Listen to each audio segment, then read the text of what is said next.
এখন আমরা নবম দশম শ্রেণীর সাধারণ গণিতের অনুপাত সমানুপাতের বেসিক তত্ত্ব নিয়ে আলোচনা করব। সেক্ষেত্রে প্রথমে আমরা অনুপাত, আমাদের অধ্যায়ের নাম হলো অনুপাত আর সমানুপাত। আমরা অনুপাত যদি বলি, দুইটি সমজাতীয় রাশির একটির সাথে অপরটির ভাগফলকে আমরা কি বলি? অনুপাত বলি। তো সেক্ষেত্রে আমরা দুইটি সমজাতীয় রাশি যদি প্রথমে এ আর বি দুইটি সমজাতীয় রাশি নিই, সেক্ষেত্রে এদের অনুপাত হবে কি? এ অনুপাত বি।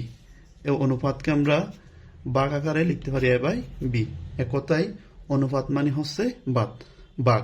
অনুপাতের প্রথম রাশিকে বলা হয় পূর্ব রাশি। এটা কি রাশি? পূর্ব রাশি। আর পর রাশিকে বলা হয় উত্তর রাশি। সেক্ষেত্রে আমরা বলতে পারি কি, দুইটি সমজাতীয় রাশির একটি আরেকটির কত গুণ, তাকে আমরা কি বলি? অনুপাত বলি। যদি আমি বলি, মনে করো তোমার কাছে আছে 10 টাকা, তোমার ভাইয়ের কাছে আছে 20 টাকা, সেক্ষেত্রে তোমার ভাই তোমার থেকে আরো দ্বিগুণ বেশি টাকা আছে, সেক্ষেত্রে বলতে পারবো আমরা তোমার ভাইয়ের টাকা কত গুণ? তোমার টাকার দ্বিগুণ। এই যে একজনের টাকা আরেকজনের টাকার কত গুণ, বা একজনের বয়স আরেকজনের বয়সের কত গুণ, যে আমরা তুলনা করতেছি, এটাকে বলা হয় অনুপাত। এরপর আমরা যদি বলি সমানুপাত। সমানুপাতটা কিরকম? চারটি রাশির মধ্যে যদি প্রথম ও দ্বিতীয় রাশির অনুপাত তৃতীয় ও চতুর্থ রাশির অনুপাতের সমান হয়, তবে আমরা তাকে বলি সমানুপাত। মনে করো চারটি রাশি এ বি সি ডি, চারটি রাশি। এই চারটি রাশির প্রথম এবং দ্বিতীয় রাশির অনুপাত, তাহলে প্রথম এবং দ্বিতীয় রাশির অনুপাত যদি তৃতীয় এবং চতুর্থ রাশির অনুপাতের সমান হয়, তখন আমরা তাকে বলতে পারবো সমানুপাত।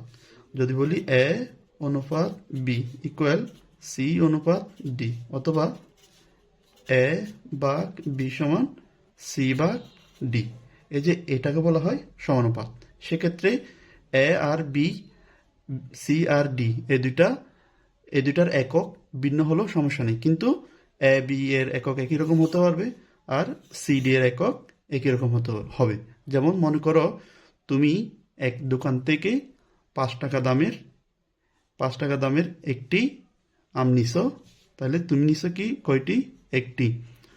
কত টাকা দামের? 5 টাকা দামের। তারপর তোমার ভাই আরেকটি দোকান থেকে দুইটি আম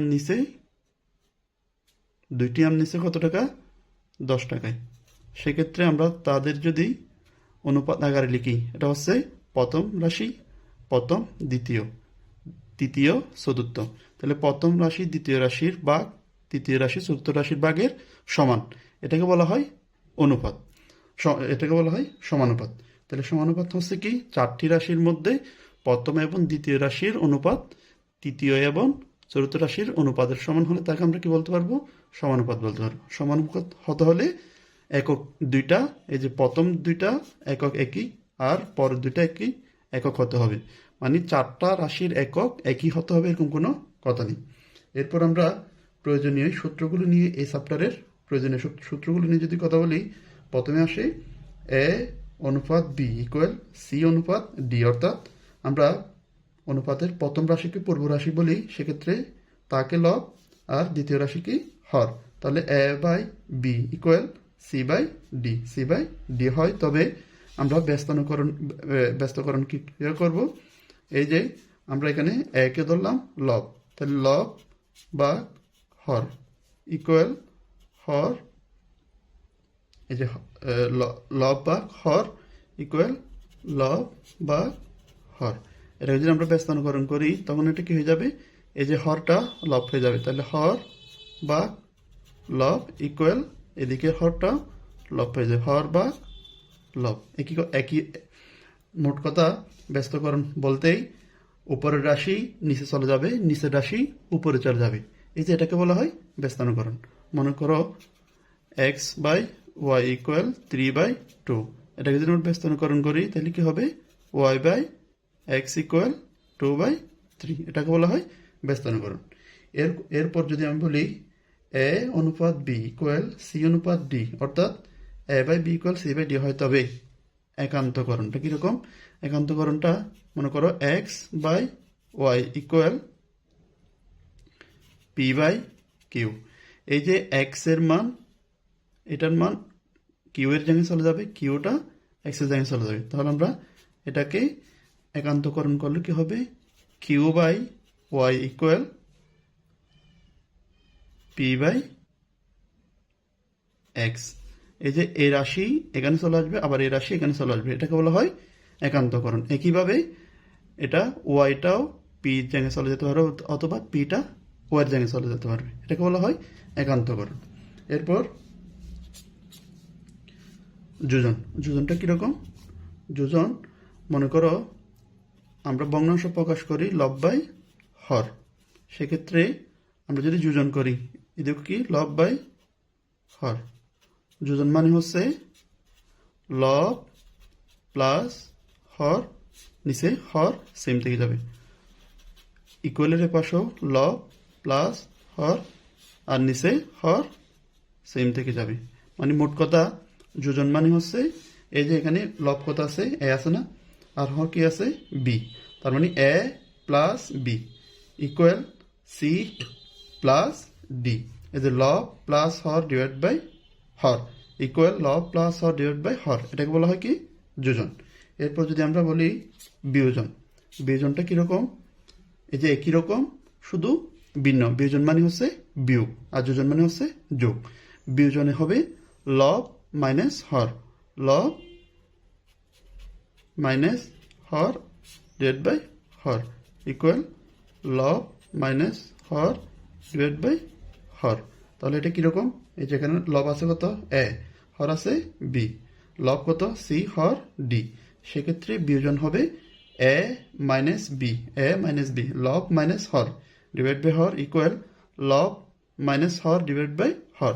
বিয়োজন মানে বিয়োগ, যোজন মানে যোগ। এই দুইটা কথা মনে রাখলে যোজন আর বিয়োজন খুবই সহজে মনে রাখা যায়। এরপর যোজন বিয়োজন, আমরা একটু আগে দুটো সূত্র শিখছি, একটা হচ্ছে যোজন আর একটা হচ্ছে বিয়োজন।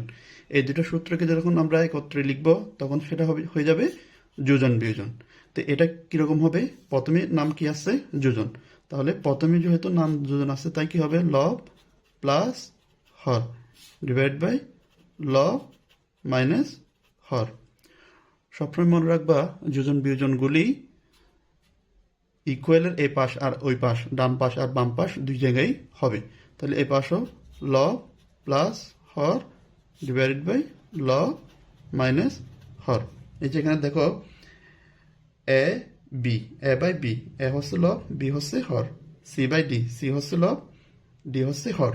সেক্ষেত্রে আমরা এই সূত্র যদি প্রয়োগ করি, এখানে লব হচ্ছে কত, এ, তার মানে A plus B divided by A minus B, লব প্লাস হর ডিভাইড বাই লব মাইনাস হর ইকুয়াল লব প্লাস হর ডিভাইড বাই লব মাইনাস হর।